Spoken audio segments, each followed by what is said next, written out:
Hi, I'm Ed Marsh. Welcome to this episode of Signals from the OP.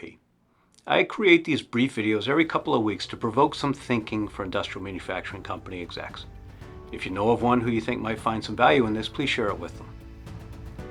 All right, I want to paint a picture for you. Join me in thinking about this. Picture yourself standing in your booth at a trade show. The CEO of a long-time target account comes wandering in, and you have a really great conversation. She mentions changes in their market. They have them considering some changes in their company, which would in turn involve a significant purchase from you or a competitor. You agree after conversation to be in touch in a month to discuss the plan. Now later that afternoon, she wanders back by with her VP of Operations to ask some more questions. And then the next day, the VP of Ops comes with the COO for yet further conversation. What a set of intent signals. Clearly, there's active interest at the implementation and decision levels of the company. You would take it very seriously. You'd enter the deal in your pipeline and you'd follow your sales process. That's intent marketing and sales. Let's start with the basics. What is intent marketing? Well, intent marketing is adaptive marketing that incorporates observations of prospect behavior to infer purchase intent, stage in the buying journey, role on a buying team, and propensity to buy. These inferences are used to adjust the timing, messaging, channel, and velocity of marketing and sales touches.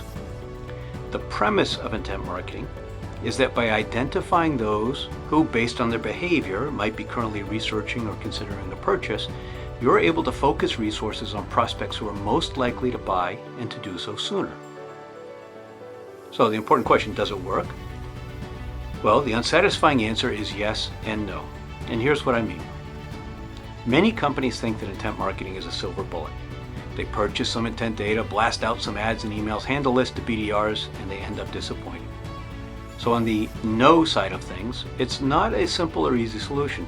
Many companies find it doesn't deliver what they expect, not because intent marketing is flawed, but because expectations are unrealistic. They expect some kind of magical fairy dust.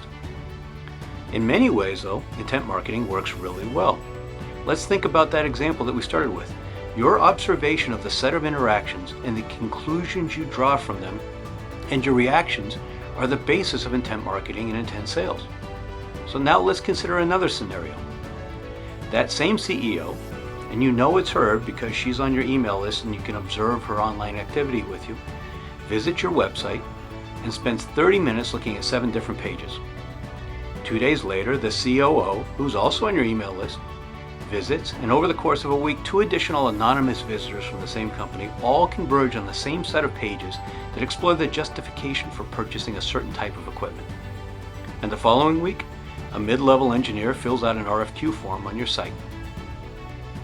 So which is a more important set of signals? You could argue, of course, that there was nuance in the conversation and that live dialogue is more significant. But would that have happened if you hadn't happened to be in a trade show at the same time? The point is that it's as easy to observe intent online as in person. You might call it digital body language. Examples of online intent include website visits, email opens, calls, link clicks, meeting schedule, chatbot engagements, and more.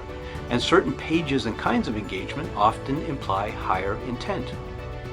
Sadly, though, many industrial companies never observe or track these engagements, or if they do, they fail to alert sales, to automatically adjust the marketing, to update lead scores in Salesforce automation, or to take any other action in response.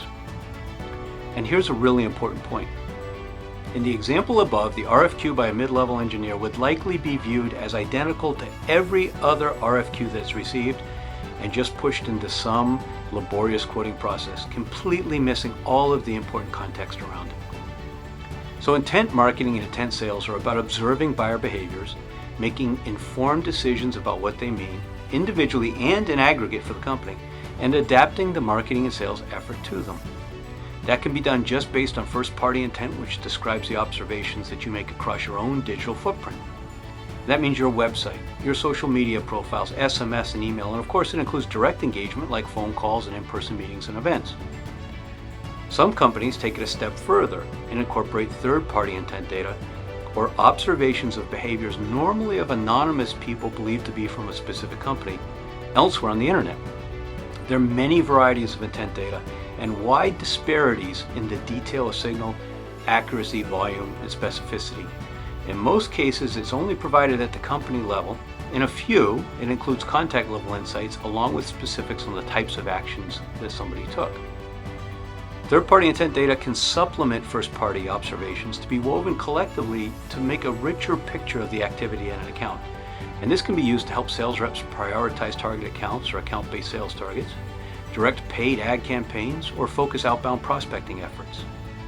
It can also be used to adjust messaging based on inferences that you draw, such as the stage in the buying journey, competitor engagement, the problem someone's trying to solve, etc.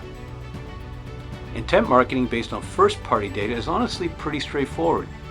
Sadly, the lack of integration between sales and marketing teams and the primitive state of marketing and Salesforce automation software in many industrial companies means that easy opportunities are wasted.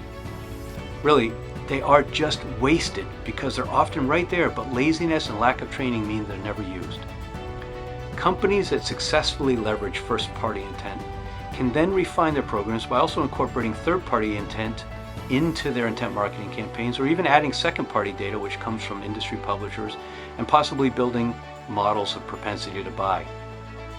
These models look at numerous attributes of leads and correlate intent observations to build an understanding of which behaviors can historically be reasonably tied to meetings, projects, and closed-won deals. And this can help them dynamically enhance lead scoring with early stage deals. This is a great example of the sort of important lessons that industrial companies can learn from studying SaaS marketing and sales, where data and sophisticated tactics are developed and refined. I'm Ed Marsh.